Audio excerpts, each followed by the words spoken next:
Hello guys and welcome to SteveKnows. Today we have features for the Quest 3, Carmack's comments on the latest VR shocker, new games coming soon, and so much more. Please join the Discord, come have a chat with me, win some things, and have a good time. So enough chin wagging. Let's get started.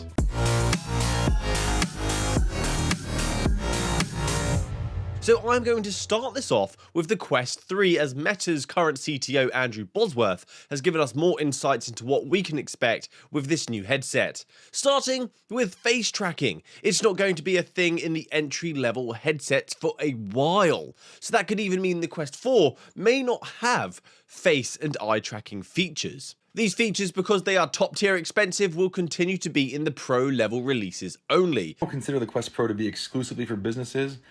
It's what I use for gaming and entertainment, for social things. Obviously, I know it's a high price point for that, but if people can't afford it, it's great. But I think it's going to be the best available for several years at least.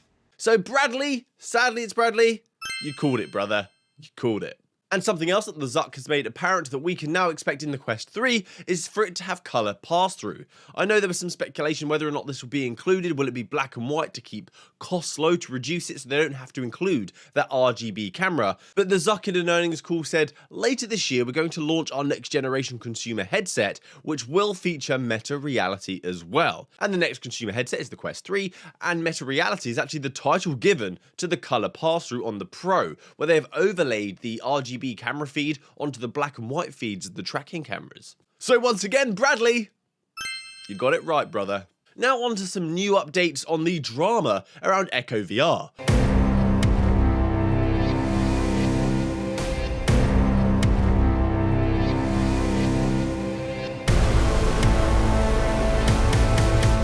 You may have heard by now that one of the greatest games on the Quest platform that has an entire esports community, that even had an event in my hometown, which was fantastic, by the way, it was so good. This game is being dropped from August the 1st this year. The community started a petition to save Echo VR that has 19,000 signatures, so I will link it down below in the description. So this Echo VR news has been covered a lot, so I'm not going to go touch on the ins and outs. There's plenty of content out there that you've probably already consumed, but rather touch on John Carmack, the GOAT, his comments around this situation and what he will do. But I will actually paraphrase some of the quotes because they're huge. The response is huge. It just goes on and on and on. If there are only 10,000 active users, destroying that user value could be avoided if possible. Your company suffers more harm when you take away something dear to a user than you gain in benefit by providing something equally valuable to them or others. The constraints are just very different in a company of the size of Meta. Was that a bad impression? I'll stop there. I won't do it again. He then proceeds to make suggestions on what they should have done, but with pros and cons, of course. His true analytical mind, what a legend. And he's touched on things like a single developer could have looked after it and supported it. They could have spun off the project and sold it to someone for really cheap internally at Meta and given them the opportunity to take over and own it. It could have been an open source project. They could have just slapped an unsupported warning title on the game, just as long as it was there to deliver value to the consumer still. There's people who are still running Quake servers, and the fact that this software was never architected to live on like that really offends him. You know, he really wants to keep all old. This is content. This is like if books stopped existing, you know, at some point. It's weird. So I'm actually kind of lost for words that this is occurring. All I can do is just stare into space.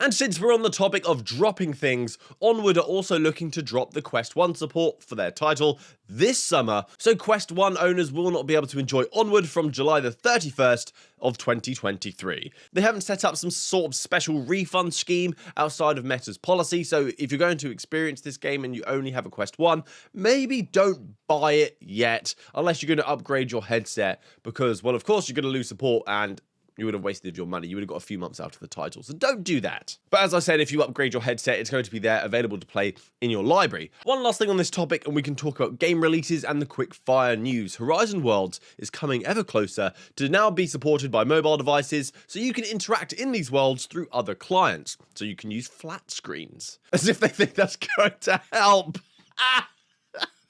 But there is also another update coming to Worlds where you can have members-only environments. This means you can have 25 people in a private, exclusive environment, a bit like a club, hence members only. So you can have greater control over your micro economies. It sounded good, that. Maybe I could be Prime Minister of England.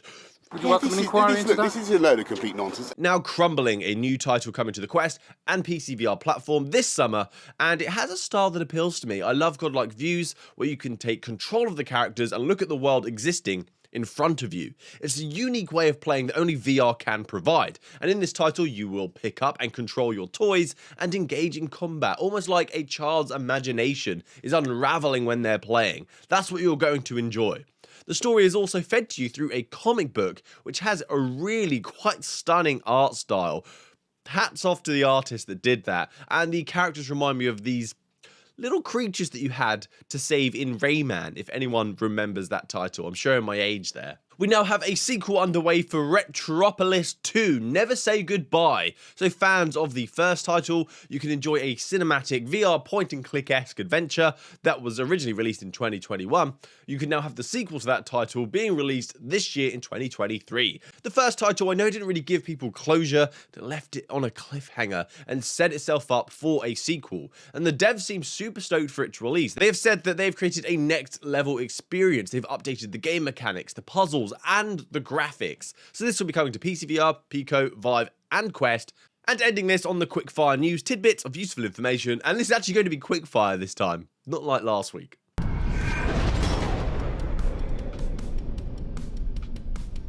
Google and Samsung are partnering up to make hardware and software for mixed reality content. Interpol, the international police, are trying to figure out how they use VR and AR to improve and train the police force. I just found out that the Pico 4 through Virtual Desktop gets registered in Steam as a Quest 2, so be aware when you're looking at Steam stats, they're slightly skewed, which is kind of interesting.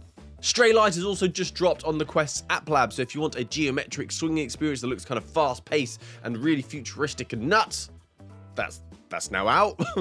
And it looks like Meta, even though they've had their FTC investigation, are one step closer in closing their supernatural acquisition. That took long enough, didn't it? Jeez! Carmack also doesn't think the PlayStation VR 2 is going to be as successful as its predecessor, which I have to agree, even though it looks fantastic. I'm so worried for VR at the moment. The folks that drove adoption are now the ones that are making such odd decisions. But stay positive, we're a community, we have each other's backs.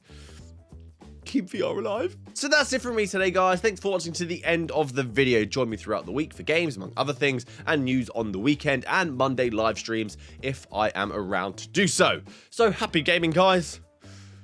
Good day.